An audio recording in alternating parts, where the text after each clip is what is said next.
I've spent 7 years in payroll at Haven Ridge Construction Group, a company that prides itself on family values. You wouldn't know it from the way my boss, Diana Cole, treats people. She smiles like a school counselor, but her compliments always sound like performance reviews. Nice work on that contractor batch, Nora, she said one Monday morning, leaning on my cubicle wall. Though you might want to speed up the verification process. Caleb's getting impatient. Caleb Marsh, our HR director, had a reputation for impatience. Tall, expensive cologne, perfect watch tan. He strutted through the floor like he owned payroll, even though his department just handled onboarding. He liked calling himself a people person, but his eyes always looked like they were measuring profit margins. That morning, my computer screen glowed with the latest contractor payroll report, about 1,000 active workers, mostly field laborers. I scanned through the names, cross-checking tax IDs. Everything seemed fine until I hit one line. EROS, Site 47. No record. No tax number. No onboarding file. We'd had mistakes before, typos, duplications, but this one felt different. The bank routing number looked off. Too clean. Too new. I highlighted it, marked it for review, and called over to Diana. Hey, do you know who Ross is? Can't find their paperwork. She barely glanced up from her phone. Probably one of Caleb's hires. Don't overthink it. That phrase, don't overthink it, should have been a red flag. Instead, I let it go. For the rest of the day, I ran numbers, drank stale break room coffee, and tried not to notice Caleb laughing too loud with Diana by the copier. The next week, the ghosts multiplied. New names. Random routing numbers. No corresponding tax IDs. When I ran a variance report, the totals didn't match. Payroll had ballooned by almost $40,000 in just 2 weeks. At lunch, I mentioned it quietly to Eli Grant, the IT associate who managed our data servers. He was soft-spoken, the kind of guy who apologized when someone else bumped into him. That's weird, he said, peering over my laptop. If the records don't match, someone's bypassing the main payroll input. Could be duplicate entries. Or fake ones, I murmured. He looked up. You think someone's creating phantom employees? I laughed it off, but inside, my stomach twisted. In accounting, anomalies meant one of two things, error or fraud. And Haven Ridge didn't tolerate either, unless, of course, the right people were doing it. That Friday, we had a team briefing. Caleb led it, as usual, standing in front of the projector with a smirk. Payroll's been excellent this quarter, he said. No discrepancies. Diana, great oversight as always. Diana smiled. I felt the heat rise in my face. No discrepancies? I've been flagging them all week. After the meeting, I approached her desk. Hey, about those entries I flagged. Nora, she interrupted. I told you. Caleb handles contractor data now. Just process the numbers. That's what we're paying you for. Her tone snapped like a ruler against my knuckles. Around us, people typed quietly, pretending not to listen. I returned to my desk, opened the payroll file again, and stared at the list of names that shouldn't exist. Someone was billing the company for ghosts, and I had just been told to look the other way. That night, I sat in my car outside the office, headlights off, watching the dark windows of HR. Inside, I could see Caleb moving, pulling files, talking on his phone, smiling that perfect smile. It hit me then. He wasn't hiding the fraud because it was secret. He was hiding it because no one ever thought to question him. And that's when I decided I'd stop being invisible. The following Monday started with a strange silence, the kind that sits heavy before a storm. When I logged into the payroll system, the flagged ghost entries were gone, completely deleted. No trace in the activity log. No error notice. Just clean, empty rows where evidence used to be. I froze. That shouldn't have been possible. Only HR administrators had delete access. I was payroll, not admin. Morning, Nora. Caleb's voice cut through my thoughts. He strolled in wearing a blue suit and that same smug confidence. Heard you've been overworking yourself. Try not to stress the small stuff. He smiled, patted my shoulder, and walked off. That was when I knew for sure he knew exactly what I'd seen. I opened my notebook, the one I kept for handwritten logs. Old habit. I'd started noting every suspicious transaction manually after last week's discovery. I flipped to the last page. Eros, chi. Weller, de. Kramer, 3 contractors without tax records, totaling nearly $58,000. Gone now. Wiped like they never existed. By noon, Diana called me into her office. The blinds were half closed, and she wore that tight smile again. Nora, she began, Caleb mentioned you've been raising questions about payroll consistency. That's not really your concern. My concern? I said. I'm the one processing the payments. If there are no fake employees. Her tone sharpened. You've been under a lot of pressure lately. Maybe you should take a few days off. Take a few days off. Classic corporate sedative. Isteutahia. So you're saying the deleted entries were my imagination? She sighed. Nora, you're one of our best, but sometimes your attention to detail crosses into paranoia. There it was, the gaslight. Gentle, patronizing, deliberate. Understood, I said finally, standing up. My hands were shaking, but not from fear, from anger. At lunch, I found Eli in the server room, munching on vending machine pretzels between code lines. Eli, can you check something for me? The payroll log from last week. I think someone scrubbed it. He frowned. That's serious. Who would? HR, I said. It has to be. He hesitated. If I pull audit trails, I need authorization. Unless I do it off record. We locked eyes. Then he nodded slowly. Okay, off record it is. That night, Eli messaged me from his encrypted chat app. Eli, you were right. Someone deleted the contractor IDs at 2:13 a.m. Friday. Accessed from Caleb's admin account. Me, can you confirm his device? Eli already did. Logged in from HR workstation number 3. I stared at the message for a long time, the glow of my phone the only light in my apartment. The realization wasn't shocking anymore. It was cold, mechanical. I had proof that HR, led by Caleb, was funneling money through fake identities. And Diana? She was either covering for him or cashing in. The next morning, I acted normal. I smiled when Caleb joked. I laughed during Diana's team-building chat. Then, when everyone left for a site inspection, I slipped into the records room. Stacks of files. Dust. Silence. I found the contractor register, physical copies of hiring forms. I flipped through them fast. A few real workers, some missing completely, and then blank folders labeled Ross A, Weller C, Kramer D. No signatures. No addresses. Just placeholders. I took photos of every page with my phone. Each click felt like loading a bullet. By evening, I had a folder full of proof and one burning question. Why risk so much for payroll fraud? Then I found the pattern. The fake account's routing numbers led to a small credit union in Illinois, and all 3 shared a linked address, Caleb Marsh. He wasn't just approving ghost payments. He was getting paid. That night, I couldn't sleep.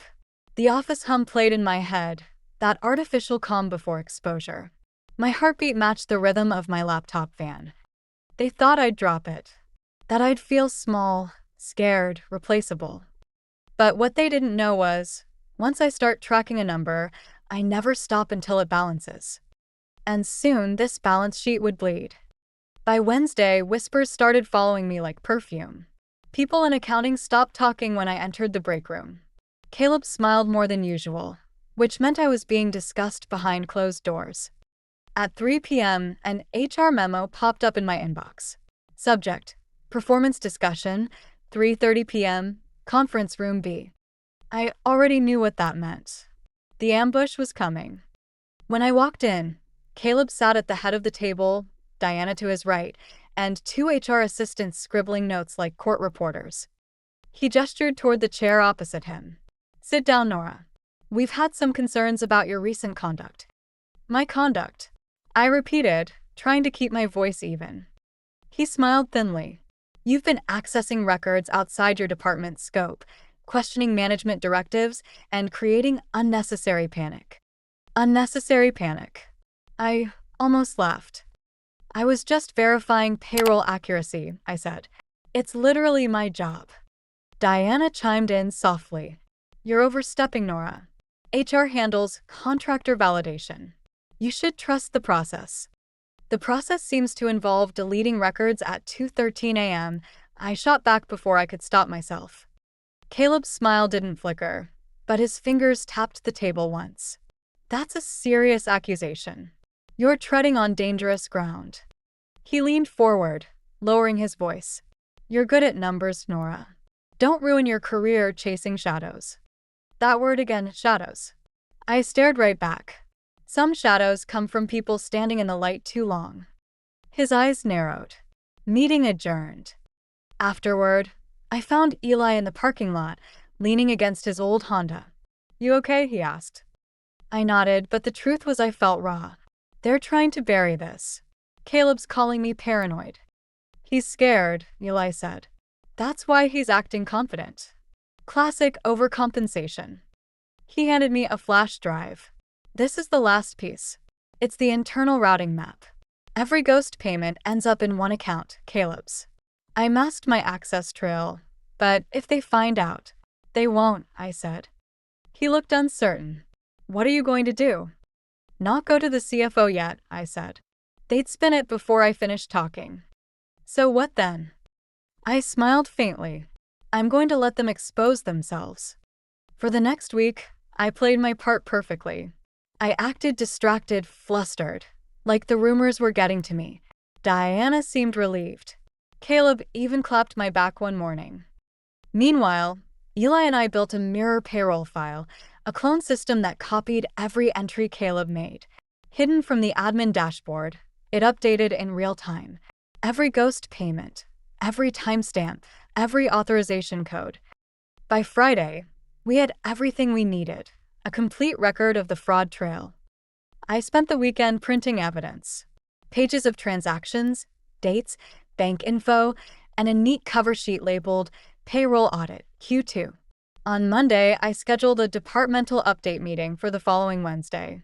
The invite went to Diana, Caleb, the CFO Mrs. Monroe, and half the accounting team. Subject line, Transparency Review, Payroll Efficiency Report. That night, Eli texted me. Eli, you sure about this? They'll come for you after. They'll try. But by then, they'll already be fired. Tuesday morning, Caleb swaggered by my cubicle. Presentation tomorrow, huh? Hope it's good news. Oh, it's great news, I said, smiling. Payroll's about to get a lot lighter. He chuckled, completely unaware he was the punchline. That night, I practiced my presentation alone in the empty conference room. The hum of the projector filled the silence. Each slide was simple, clean, precise, like a surgeon's cut. When I reached the final slide, a single line that read, Ghost employees, identified and terminated, I felt a strange calm. I wasn't nervous anymore. Because tomorrow, the ghosts would finally be seen. Tuesday night stretched into Wednesday morning, and I barely slept. I kept replaying every move, every file, every signature. Fraud is like architecture. Every lie has its scaffolding, and I'd finally mapped theirs. By dawn, I was sitting at my kitchen table with 3 folders labeled CAL, DIA, and DOC. CAL for Caleb's transactions. DIA for Diana's approvals. DOC for documentation and evidence Eli helped extract. The last folder held the real twist. At first, I thought Diana was just covering for Caleb, until Eli found something buried in an old backup folder, a secondary routing chain. Ghost payments funneled first to Caleb's Shell account, then 20% was transferred to Cole Consulting LLC, Diana's company. So she wasn't his pawn. She was his partner. By 7 a.m., I was in the office early. The halls were quiet except for the buzz of the air vents. I set up my presentation laptop in the main conference room, double-checking every slide. My hands trembled a little, but not from fear, from precision. Slide 1, Payroll Overview. Slide 2, Efficiency Metrics. Slide 3, Ghost Contractors Analysis. Slide 4, Transaction Evidence. Slide 5, Final Summary. At the bottom of the last slide, a single phrase: fraudulent accounts linked to HR and management. I minimized the file and tucked the flash drive into my blazer pocket. Eli showed up with coffee and a nervous grin. "Everything set?" he asked. "Everything," I said. He hesitated. "Once this goes live, there's no undo." "Good," I said. "Undo is for mistakes." At 9 a.m., Diana peeked into my cubicle. "You ready for your big show?" "Ready," I said lightly. Caleb appeared behind her, straightening his tie. "Let's hope you've got something impressive. Mrs. Monroe doesn't like her time wasted." I smiled. "Don't worry, I've triple-checked every number." If irony had a taste, it would have been that coffee in my hand. When the meeting began, the room was full. The CFO, HR team, payroll staff, even a couple of project heads. Caleb took the seat directly beside Mrs. Monroe, radiating confidence. Diana sat 2 chairs over, pretending to skim her notes. "Go ahead, Nora," Mrs. Monroe said, polite but brisk. "Thank you," I began, voice steady. This quarter's payroll analysis revealed a pattern worth discussing. Slide 1 clicked open. Charts, graphs, nothing alarming. Slide 2, variance reports. Caleb nodded approvingly, clearly bored. Then came slide 3. The room stilled. On screen, 3 names appeared in bold: Eros, Seaweller, Descamel. Underneath, red text: no tax ID/no hiring record/active bank routing. Mrs. Monroe leaned forward. "What's this?" I clicked again.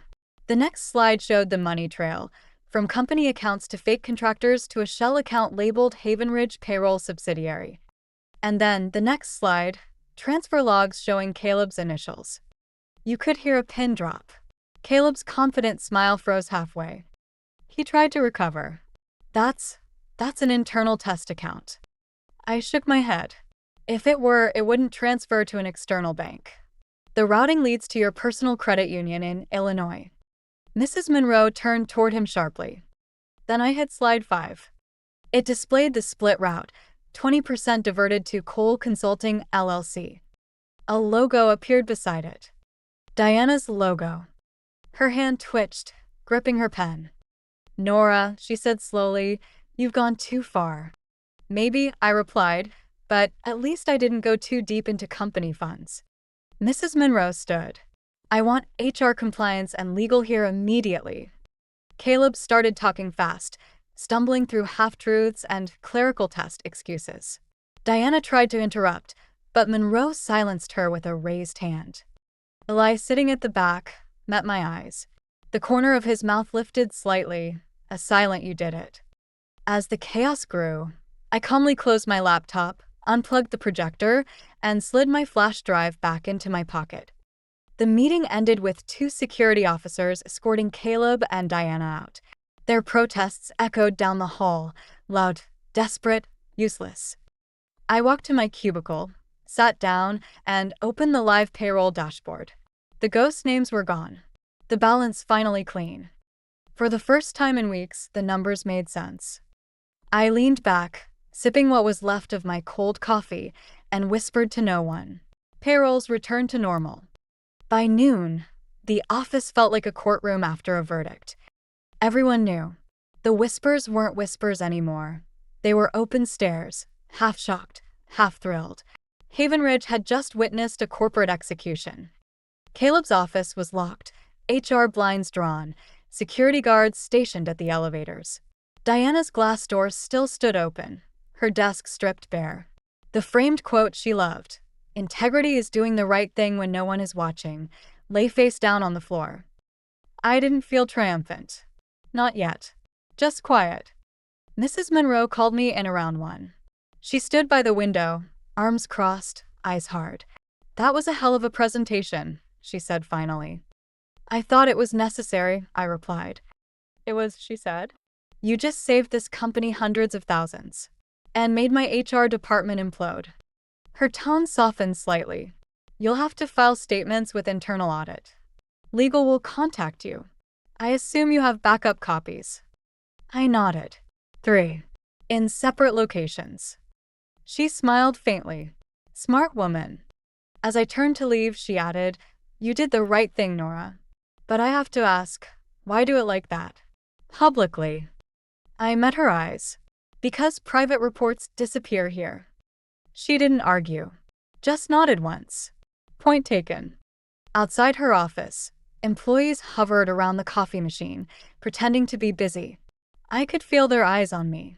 Some smiled, small, approving smiles. Others looked nervous, maybe even afraid. People always fear the one who survives the system. Eli met me by the printer, holding 2 coffees. "You're officially a legend," he said. "Half the floor is calling it the payroll purge." I almost laughed. "That's dramatic." He grinned. "You exposed a director and your boss in front of the CFO. That's not dramatic, that's cinematic." I sipped the coffee. Feels more like arithmetic to me. At 3 p.m., HR compliance sent out a formal memo. Effective immediately.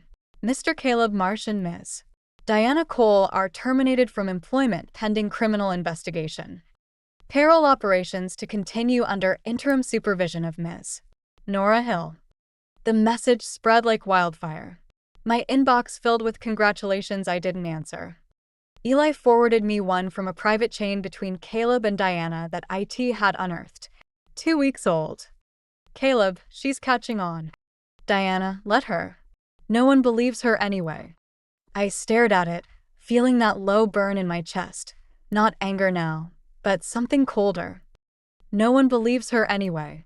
That line played in my head for hours. The next day, Mrs. Monroe held an all-staff meeting. She was composed, professional, efficient. Everything corporate justice usually isn't. "We had internal misconduct," she said, "and thanks to the vigilance of one of our own, we were able to correct it swiftly." She gestured toward me. The room clapped. Some sincerely, some out of obligation. I smiled politely, nodded once, and sat back down.